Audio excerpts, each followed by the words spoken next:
Hi friends, ആദർശിൻ്റെയും നയനയുടെയും പുതിയൊരു upcoming episode റിവ്യൂയിലേക്ക് എല്ലാവർക്കും സ്വാഗതം. അങ്ങനെ നമ്മുടെ അനാമിക കാമുകൻ്റെ കൂടെ പാർക്കിലൊക്കെ കറങ്ങി നടക്കുന്നതും അവർ തമ്മിലുള്ള സല്ലാപങ്ങളൊക്കെ നമ്മുടെ അനി വീഡിയോ എടുത്ത് തന്നെ സൂക്ഷിച്ചിട്ടുണ്ട് കേട്ടോ. ഫോണിൽ കൂട്ടുകാർ വിളിച്ച് അനിയെ കാണിച്ചു കൊടുക്കുന്നതാണ്. അതെന്തായാലും അനി ഇങ്ങനെ മനസ്സിൽ വിചാരിക്കുന്നുണ്ട്, എന്തായാലും ഇവളുടെ ഈ വേലത്തരങ്ങളൊക്കെ എൻ്റെ ഫോണിൽ തന്നെ കിടക്കട്ടെ, സമയമാകുമ്പോൾ ഇത് പുറത്തെടുക്കാൻ പറ്റും. ഞാനും നന്ദുവും തമ്മിലുള്ള ബന്ധത്തിനൊക്കെ അവൾ തന്നെയാണല്ലോ തടയിട്ട് നിൽക്കുന്നത്. അവൾക്കെതിരെയുള്ള ആയുധമാണ്. അവളെ അനന്തപുരിയിൽ നിന്ന് പുറത്താക്കാനായിട്ട് ഇത് മാത്രം മതിയാവും. എന്തായാലും ഇത് എൻ്റെ കയ്യിലിരിക്കട്ടെ എന്ന് പറഞ്ഞിട്ട് വീഡിയോ എടുത്ത് സൂക്ഷിച്ചിരിക്കുകയാണ് നമ്മുടെ അനി. അങ്ങനെ അനിയാണെങ്കിൽ കവിതയൊക്കെ കുത്തിക്കുറിച്ചുകൊണ്ട് ഇങ്ങനെ ഇരിക്കുകയാണ് കേട്ടോ. ഈ സമയം അനാമിക കയറി വരുന്നുണ്ട്. ഓ, നിന്റെ കവിത എഴുത്ത് തുടങ്ങിയോ? എന്താ ഇപ്പോൾ നിന്റെ കാമുകി ഓർത്തായിരിക്കല്ലേ? കാമുകി ഇവിടെ കുറച്ച് ദിവസത്തേന് കാണാൻ പറ്റില്ലല്ലോ, ഇനിയിപ്പോൾ അവളെ ഓർത്തുകൊണ്ടുള്ള വിരഹഗാനമൊക്കെ ആയിരിക്കും എഴുതുന്നതെന്ന് ഇങ്ങനെ പറഞ്ഞിട്ട് അനാമിക ഇങ്ങനെ അനിയെ നോക്കുന്നുണ്ട് കേട്ടോ. ഇത് കണ്ടിട്ട് എനിക്ക് നല്ല ദേഷ്യം വരുന്നുണ്ട്. അല്ല, എൻ്റെ കാര്യം ആയിക്കട്ടെ, ഞാനും നന്ദും തമ്മിലുള്ള വിഷയമൊക്കെ അവിടെ ഇരിക്കട്ടെ, നീ ഇപ്പോൾ ഇത് എവിടെ പോയിട്ടാ ഈ കയറി ഇങ്ങോട്ടേക്ക് വരുന്നതെന്ന് ഇങ്ങനെ ചോദിക്കുക കേട്ടോ. അപ്പോഴേക്കും നമ്മുടെ അനാമിക പറയുന്നുണ്ട്, അല്ല ഞാൻ എവിടെ പോനെ, ഞാൻ എൻ്റെ അച്ഛനും അമ്മയും കാണാൻ വേണ്ടിയിട്ടാണ് പോകുന്നത്, അല്ലാതെ നീ ഇവിടെ നിന്നൊന്നും പറഞ്ഞു പോയിട്ട് നന്ദുവിനെ രഹസ്യമായിട്ട് കാണാൻ പോകുന്നതും നിങ്ങൾ തമ്മിലുള്ള കരുതലും പോലെയൊന്നുമല്ല എൻ്റെ പോക്ക്. ഞാൻ സത്യസന്ധമായിട്ടാണ് ജീവിക്കുന്നതെന്ന് ഇങ്ങനെ പറയാം കേട്ടോ. ഇത് കേട്ടിട്ട് അനി ചാടി എഴുന്നേൽക്കുന്നുണ്ട് കേട്ടോ. അതേടി, ഞാൻ കാണിക്കുന്നതേ തെറ്റുള്ളൂ. നീ എവിടേക്കാ പോകുന്നത്, നീ ആരുടെയൊക്കെ കൂടെയാ പോകുന്നതെന്നില്ലാവേ ഞാൻ അറിഞ്ഞിട്ടുണ്ട് എന്നിങ്ങനെ പറയാട്ടോ. എന്നിട്ട് നീ ഒരുത്തം മാത്രമല്ലടി, നിനക്ക് എത്ര കാമുകന്മാരുണ്ടെന്നും വിവാഹത്തിന് മുമ്പ് നീ ആരുടെയൊക്കെ കൂടെ നടന്നു എന്നുള്ളതൊക്കെ ചരിത്രങ്ങളെല്ലാം എനിക്ക് നന്നായിട്ട് അറിയാം. ഒരുത്തം മാത്രമല്ല, അവൻ്റെ കൂട്ടുകാരുമായിട്ടൊക്കെയുള്ള നിന്റെ വഴിവിട്ട ബന്ധങ്ങളൊക്കെ ഞാൻ നന്നായിട്ട് മനസ്സിലാക്കിയിട്ടുണ്ടെന്നിങ്ങനെ പറയാട്ടോ. ഇത് കേട്ടിട്ട് അനാമിക, എടാ നീ നന്ദുവിൻ്റെ പുറകെ ആ മൊട്ടച്ചിയുടെ പുറകെ നടക്കുന്നതും പോരാഞ്ഞിട്ട് എന്നെ അനാവശ്യം പറയാൻ വരുന്നോ എന്ന് ചോദിച്ചിട്ട് അനാമിക ഇങ്ങനെ ദേഷ്യപ്പെടുക കേട്ടോ. ഈ സമയം നമ്മുടെ ജാനകി അങ്ങോട്ടേക്ക് വരുന്നുണ്ട്. എന്താ ഇവിടെ, ഏത് നേരം നോക്കിയാലും നിങ്ങളിങ്ങനെ കീരിയും പാമ്പിനെയും പോലെ ആയാൽ എങ്ങനെയാ ജീവിതം മുമ്പോട്ട് പോവാന്ന് ചോദിച്ചുകൊണ്ട് ജാനകി അങ്ങോട്ടേക്ക് വരുന്നുണ്ട് കേട്ടോ. ഇത് കേട്ടിട്ട് അനാമിക പറയുന്നുണ്ട്, അമ്മേ അതിന് സന്തോഷമായിട്ട് ജീവിക്കാനേ ഞാൻ മാത്രം വിചാരിച്ച പോരല്ലോ, ഇവനും കൂടി വിചാരിക്കണ്ടേ? അമ്മയുടെ മോനെ ഏത് നേരവും ഒരുത്തിയെ മനസ്സിൽ ചുമന്നുകൊണ്ടല്ലേ നടക്കുന്നത്, പിന്നെ എങ്ങനെയാ ഇവൻ എന്നെ സ്നേഹിക്കാൻ കഴിയുക? ഇവൻ എൻ്റെ അടുത്ത് ഒന്ന് നല്ല സ്നേഹത്തോടു കൂടി ഒരു നോട്ടമെങ്കിലും നോക്കിയിട്ടുണ്ടോ എന്നിങ്ങനെ പറയാട്ടോ. അപ്പോഴേക്കും ജാനകി പറയുന്നുണ്ട്, എന്താടാ ഇത്, നിന്നോട് ഞാൻ പലതവണ പറഞ്ഞിട്ടുണ്ട് ഇനി ആ നന്ദുവായിട്ട് ഒരു ബന്ധവും പാടില്ലെന്ന്. നീ കാരണം ഇവിടെ അനാമിക മോള് എന്തുമാത്രം വിഷമിക്കുന്നുണ്ടെന്ന് നിനക്കറിയോ? ഇനി അവളുമായിട്ട് എന്തെങ്കിലും ബന്ധം തുടരുന്നെന്നറിഞ്ഞാൽ എൻ്റെ സ്വഭാവം മാറുമെന്നൊക്കെ ഇങ്ങനെ ജാനകി പറയാട്ടോ. ഇത് കേട്ടിട്ട് അനി പറയുന്നുണ്ട്, അമ്മയെ എന്തറിഞ്ഞിട്ട് ഈ സംസാരിക്കുന്നത്? അമ്മയെ അങ്ങനെ അങ്ങ് അമ്മയുടെ മരുമകളെ പുകഴ്ത്തി പറയാൻ നിൽക്കണ്ട.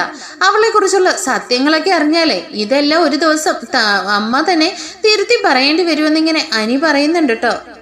ഈ സമയം അനാമിക ഇടയ്ക്ക് കയറി പറയുന്നുണ്ട്, അമ്മ ഇത് കാണുന്നില്ലേ, ഏത് നേരവും ഇവൻ എൻ്റെ നേരെ കടിച്ചു കീറാൻ വരോ പതിവ്. ഇനിയിപ്പോൾ ഇവൻ ചെയ്യുന്ന തെറ്റുകളൊക്കെ എൻ്റെ തലയിലിടാനുള്ള പരിപാടിയൊക്കെയാ ഇവനെ ഒപ്പിച്ചുകൊണ്ടിരിക്കുന്നത്. എന്നെക്കുറിച്ച് അപവാദം പറഞ്ഞു വരുത്തിയിട്ടാവും ഇനിയിപ്പോൾ ഇവൻ എന്നെ ഒഴിവാക്കാൻ ഒരു കാരണം നോക്കിയിരിക്കുന്നത്. എന്നിട്ട് അവളെ താലികെട്ടി ഇങ്ങോട്ട് കൂട്ടിക്കൊണ്ട് വരാമെന്നാ ഇപ്പോൾ ഇവൻ്റെ മനസ്സിലിരിപ്പെന്ന് ഇങ്ങനെ പറയുന്നുണ്ട് കേട്ടോ. ഇത് കേട്ടിട്ട് ജാനകി പറയുന്നുണ്ട്, അതെ, നിന്റെ മനസ്സിൽ അങ്ങനെ എന്തെങ്കിലും മോഹങ്ങളുണ്ടെങ്കിൽ അതങ്ങ് മാറ്റിവെച്ചേര്. എൻ്റെ മരുമകളായിട്ട് ഈ അനാമിക മോള് മാത്രമേ ഈ അനന്തപുരി തറവാട്ടിൽ ഉണ്ടാവുകയുള്ളൂ. അനാമിക മോൾക്ക് എന്തെങ്കിലും വിഷമം വരുന്ന രീതിയിൽ നീ പെരുമാറിയിട്ടുണ്ടെങ്കിൽ അത് നീ അന്ന് എന്നെ നീ നന്നായിട്ട് മനസ്സിക്കൊന്നിങ്ങനെ പറയാട്ടോ. ഇത് കേട്ടിട്ട് അനാമിക നമ്മുടെ അനി പറയുന്നുണ്ട്, അമ്മ കാര്യം അറിയാതെയാണ് സംസാരിക്കുന്നത്. ഇവളെ എന്തൊക്കെയാ പുറത്തു പോയി കാണിച്ചു കൂട്ടുന്നതെന്നറിയാവോ? ഇവള് പല ആണുങ്ങളുടെയും കൂടി ചുറ്റിക്കറങ്ങുന്നുണ്ട്, അതൊക്കെ അമ്മ അറിയുന്നുണ്ടോ എന്നിങ്ങനെ ചോദിക്കുക കേട്ടോ. ഇത് കേട്ടിട്ട് അനാമിക പറയുന്നുണ്ട്, അല്ല അമ്മയോട് ഇവൻ ആവശ്യമില്ലാത്തതൊക്കെ പറയുന്ന കേട്ടോ അമ്മേ. ഇത് തന്നെയാ ഞാൻ പറഞ്ഞത്. ഞാൻ എൻ്റെ ഒരു സുഹൃത്തിനെ ഒന്ന് വഴിയിൽ വെച്ച് കണ്ട സംസാരിക്കുന്നതോ അവരുടെ കൂടെ ഒന്ന് ഭക്ഷണം കഴിക്കുന്നതോ കണ്ടിട്ട് ഇവൻ എന്ത് വേണമെങ്കിലും പറഞ്ഞു വരുത്താവുന്നാണോ? ഇവൻ്റെ മനസ്സിലിരിപ്പ് പോലെയാണോ ഞാൻ? അല്ലെന്ന് അമ്മയ്ക്ക് തന്നെ അറിയില്ലേന്നിങ്ങനെ ചോദിക്കുക കേട്ടോ. ഇത് കേട്ടിട്ട് ജാനകി പറയുന്നുണ്ട്, നീ കൂടുതലായിട്ടേ മോളെ ഒന്നും പറയണ്ട. മോളെക്കുറിച്ച് എനിക്ക് നന്നായിട്ട് അറിയാം. നിന്നെക്കായാലും വിശ്വാസം എന്തായാലും എനിക്ക് മോളെ ഉണ്ടെന്നിങ്ങനെ പറയാട്ടോ. ഇത് കേട്ടിട്ട് അനി ഇങ്ങനെ മനസ്സിൽ വിചാരിക്കുന്നുണ്ട്, എടി നിന്റെ സർവ്വ കള്ളത്തരങ്ങളും എൻ്റെ ഫോണിലുണ്ട്. ഇതൊരു ദിവസം ഒരു വലിയ ബോംബായി തന്നെ ഈ അനന്തപുരിയിൽ പൊട്ടും. അന്ന് നീ ഈ വീടിൻ്റെ പടിയിറങ്ങുന്നത് ഞാൻ കാണുക തന്നെ ചെയ്യുന്നിങ്ങനെ പറയാട്ടോ. ഇത് കേട്ടിട്ട് ജാനകി ഇങ്ങനെ മനസ്സിൽ വിചാരിച്ചിട്ട് അനി ഇങ്ങനെ മിണ്ടാതെ നിൽക്കുകയാണ്. അപ്പോൾ ജാനകി പറയുന്നുണ്ട്, നീ എന്താടാ മിണ്ടാതെ നിൽക്കുന്നത്? ഇനിയിപ്പോൾ ആവശ്യമില്ലാത്ത പ്രശ്നങ്ങളൊക്കെ ഒന്നും നിൽക്കണ്ട. നീ നിന്റെ കാര്യം നോക്കി സന്തോഷത്തോടു കൂടി നിങ്ങൾ ജീവിക്കാൻ നോക്കുന്നിങ്ങനെ പറയാട്ടോ. അപ്പോഴേക്കും അനി പറയുന്നുണ്ട്, അമ്മ കൂടുതലായിട്ട് മരുമകളെ തലയിൽ കയറ്റി വെച്ച് നിൽക്കണ്ട. ലാസ്റ്റ് അമ്മ ഒരുപാട് വിഷമിക്കേണ്ടി വരും. ഇവളെക്കുറിച്ചുള്ള എല്ലാ കാര്യങ്ങളും അറിയുമ്പോൾ അമ്മയ്ക്ക് പിന്നെ പിടിച്ചു നിൽക്കാൻ കഴിഞ്ഞെന്ന് വരില്ല. ഇവള് കാരണം അമ്മ ഒരുപാട് വേദനിക്കുമെന്നിങ്ങനെ പറയാട്ടോ. അപ്പോഴേക്കും നമ്മുടെ ജാനകി പറയുന്നുണ്ട്, അതെ ഇവൾക്ക് അനാമിക മോള് കാരണമല്ല, നീ കാരണമാ ഞാനിപ്പോൾ ഒരുപാട് വേദനിച്ചുകൊണ്ടിരിക്കുന്നത്. നീ തന്നെയാ എൻ്റെ മനസ്സ് നോവിക്കുന്നതും. അത് നീയൊന്ന് മനസ്സിലാക്കിയ കൊള്ളാന്നിങ്ങനെ പറയുന്നുണ്ട് കേട്ടോ. എന്നാൽ ഈ സമയം അനിയാണെങ്കിൽ എനിക്കിനി കൂടുതലൊന്നും അമ്മയോട് പറയാനില്ലെന്ന് പറഞ്ഞിട്ട് അനി അവിടെ നിന്ന് പോവാണ് കേട്ടോ. എന്നാൽ ജാനകിയുടെ മനസ്സിൽ കുറച്ച് സംശയങ്ങളൊക്കെ ഇങ്ങനെ ഉടലെടുക്കുന്നുണ്ട്. എന്താവും അനിയിപ്പോൾ അങ്ങനെയൊക്കെ പറഞ്ഞിട്ടുണ്ടാവുക? ഇനിയിപ്പോൾ ഇതിലെന്തെങ്കിലും സത്യം ഉണ്ടാവുമോ? അങ്ങനെയൊന്നും കാണില്ല. എൻ്റെ അനാമിക മോള് എന്തായാലും അങ്ങനെയൊന്നും ചെയ്യില്ല. അവൻ്റെ തലയിൽ നിറയെ നന്ദുവിൻ്റെ ചിന്തകളാണല്ലോ, അതുകൊണ്ടൊക്കെ ആവും അവനിങ്ങനെയൊക്കെ പറയാന്നിങ്ങനെ ചിന്തിച്ചുകൊണ്ട് ജാനകി ഇങ്ങനെ നിൽക്കുന്നുണ്ട് കേട്ടോ. ഈ സമയം അനാമിക ഒന്ന് നന്നായിട്ട് ഞെട്ടുന്നുണ്ട്. എന്തെങ്കിലും ഇവൻ അറിഞ്ഞു കാണുമോ എന്നൊക്കെ ഇങ്ങനെ ഉള്ളിലൊരു പരിഭ്രമമൊക്കെ ഉണ്ട് കേട്ടോ. അങ്ങനെ അനാമിക അവിടെ നിന്ന്, എനിക്ക് വല്ലാത്ത തലവേദന, ഞാനൊന്ന് പോയി കിടക്കട്ടെ എന്ന് പറഞ്ഞിട്ട് അനാമിക അവിടെ നിന്ന് റൂമിലേക്ക് പോകുന്നുണ്ട് കേട്ടോ. എന്നാൽ ഇവരുടെ എല്ലാം ചർച്ച നമ്മുടെ മുത്തശ്ശൻ അപ്പുറത്ത് നിന്ന് കേൾക്കുന്നുണ്ടായിരുന്നു. അങ്ങനെ മുത്തശ്ശൻ ചെന്നിട്ട് മുത്തശ്ശിയോടായിട്ട് പറയുന്നുണ്ട്, അതെ നീ ചെന്ന് എന്തായാലും അനിയോടൊന്ന് സംസാരിക്കുക. അവൻ വല്ലാതെ വിഷമത്തിലാണ് നടക്കുന്നത്. എന്തൊക്കെയോ പ്രശ്നങ്ങൾ അവരുടെ ഇടയിൽ വലിയതായിട്ട് ഉണ്ടെന്ന് തോന്നുന്നു. നീ എന്തായാലും അനിമോനോടൊന്ന് സംസാരിക്കുന്നിങ്ങനെ പറയാട്ടോ. അങ്ങനെ മുത്തശ്ശിയാണെങ്കിൽ അനിയുടെ അടുത്തേക്ക് ചെല്ലുന്നുണ്ട്. അനി മോനിപ്പോൾ തിരക്കിലാണോ എന്നിങ്ങനെ ചോദിക്കാട്ടോ. ഇല്ല മുത്തശ്ശി, എന്താ മുത്തശ്ശി വന്നാൽ എന്താന്നിങ്ങനെ ചോദിക്കാട്ടോ. അല്ല മുത്തശ്ശൻ എന്നോട് പറഞ്ഞു മോൻ എന്തോ വിഷമമൊക്കെ ഉണ്ട്, എന്തോ കാര്യമായിട്ട് സംസാരിക്കാനുള്ളത് പോലെ തോന്നുന്നു. നിന്റെ മനസ്സിൽ മുത്തശ്ശിയോട് എന്തെങ്കിലും പറയാനുണ്ടോ എന്നിങ്ങനെ ചോദിക്കുക കേട്ടോ. ഈ സമയം എനിക്ക് ആകെ വിഷമോ കണ്ണൊക്കെ നിറയുന്നുണ്ട്. എന്താ മോനെ നിനക്ക് സംഭവിച്ചതെന്നിങ്ങനെ ചോദിക്കുകയാണ് കേട്ടോ. അപ്പോഴേക്കും അനി പറയുന്നുണ്ട്, അല്ല മുത്തശ്ശി, എൻ്റെ ജീവിതം ഇതുവരെ ഞാൻ ഇന്ന് വരെ ഒരു സാമ്പത്തിക ജീവിതത്തിൽ സന്തോഷം അറിഞ്ഞിട്ടില്ല. എനിക്കിത് ആരോട് പറയണമെന്ന് പോലും അറിയില്ല. ആരും എന്നെ ഇപ്പോൾ വിശ്വസിക്കുന്നുമില്ല. അനാമിക വളരെ മോശം സ്വഭാവമുള്ള സ്ത്രീയാണ്. അവളെ ഇവിടെ ആർക്കും മനസ്സിലാവുന്നില്ല എന്നൊക്കെ ഇങ്ങനെ പറയാട്ടോ. അപ്പോഴേക്കും മുത്തശ്ശി പറയുന്നുണ്ട്, മോനെ അനാമിക മോൻ്റെ ഭാര്യയാണ്. എന്തെങ്കിലും തെറ്റുകളൊക്കെ ഉണ്ടെങ്കിലും അത് തിരുത്തി കാണിച്ച് നിങ്ങൾ സന്തോഷമായിട്ട് തന്നെ ജീവിക്കുന്നത് കാണണം. ആദർശും നയനയും അങ്ങനെ ആയിരുന്നില്ലേ? ഇപ്പോൾ അവർ എന്ത് സന്തോഷത്തോടു കൂടിയാണ് ജീവിക്കുന്നതെന്നൊക്കെ ഇങ്ങനെ പറയാട്ടോ. ഈ സമയം അനി പറയുന്നുണ്ട്, മുത്തശ്ശി അങ്ങനെയല്ല, ഏട്ടത്തിയമ്മയെ പോലെ ഒരിക്കലും ഒരു പെണ്ണല്ല അവളൊരു പെണ്ണാണെന്ന് തന്നെ എനിക്ക് പറയാൻ അറപ്പാണ്. അത്രയ്ക്കും ദുഷ്ട മനസ്സുള്ളവളാണ് അവളെന്നിങ്ങനെ പറയാട്ടോ. അപ്പോഴേക്കും മുത്തശ്ശി പറയുന്നുണ്ട്, മോനെ അവൾ കൊച്ചുകുട്ടിയല്ലേ, മോൻ്റെ മനസ്സിൽ നന്ദുവിനെ കുറിച്ചുള്ള ഓർമ്മകളൊക്കെ ഉള്ളതുകൊണ്ടായിരിക്കും അവളെ അംഗീകരിക്കാൻ കഴിയാത്തത്. എന്തായാലും മോന് അവളെ മറക്കണം. മോൻ്റെ ഭാര്യ അനാമികയാണ്. അനന്തപുരി തറവാട്ടിൽ ഒരു പെണ്ണിനെയും മാറ്റി വെച്ചിട്ട് നമുക്ക് മറ്റൊന്ന് ചിന്തിക്കാൻ കഴിയില്ല. അത് മോൻ ചിന്തിക്കണമെന്നൊക്കെ ഇങ്ങനെ അനിയോട് മുത്തശ്ശി പറയുന്നുണ്ട് കേട്ടോ.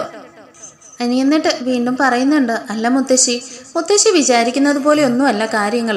ഞാൻ അവളെ വിവാഹശേഷം ഒരുപാട് സ്നേഹിക്കാൻ ശ്രമിച്ചു. എന്നാൽ അവൾ അങ്ങനെയൊന്നുമല്ല. എന്നോട് എപ്പോഴും കുറ്റം പറിച്ചിലും എന്നോട് ഏത് നേരവും മറ്റൊരു രീതിയിലാണ് പെരുമാറിയിരുന്നത്. അവളിൽ നിന്നുള്ള ആ സ്വഭാവം എനിക്ക് ഒരിക്കലും അംഗീകരിക്കാൻ കഴിയാതെയാണ് വീണ്ടും എൻ്റെ മനസ്സിൽ ആ നന്ദുവിനോടുള്ള സ്നേഹം ഓരോ ദിവസവും കൂടുന്തോറും അവളെ അനാമിക എന്നോട് വെറുപ്പ് കാണിക്കുന്നതിനോളം അത്രത്തോളം ഞാൻ നന്ദുവിനെ സ്നേഹിച്ചു പോവുകയാണ് മുത്തശ്ശി. അതൊരിക്കലും എൻ്റെ തെറ്റല്ല. അത്രത്തോളം അനാമിക എന്നെ ബുദ്ധിമുട്ടിച്ചിട്ടുണ്ട്. എന്താ മോനെ നീ പറയുന്നതെന്നൊക്കെ ചോദിക്കുമ്പോൾ അതേ മുത്തശ്ശി, പലരും എന്നോട് അനാമികയെക്കുറിച്ച് പലതരത്തിൽ പറഞ്ഞിട്ടുണ്ടെങ്കിലും ഞാൻ അന്ന് തൊട്ട് അവളെ വാച്ച് ചെയ്യുന്നുണ്ട്. അവൾക്ക് പലരുമായിട്ടും പലതരത്തിലുള്ള ബന്ധങ്ങളും ഉണ്ട്.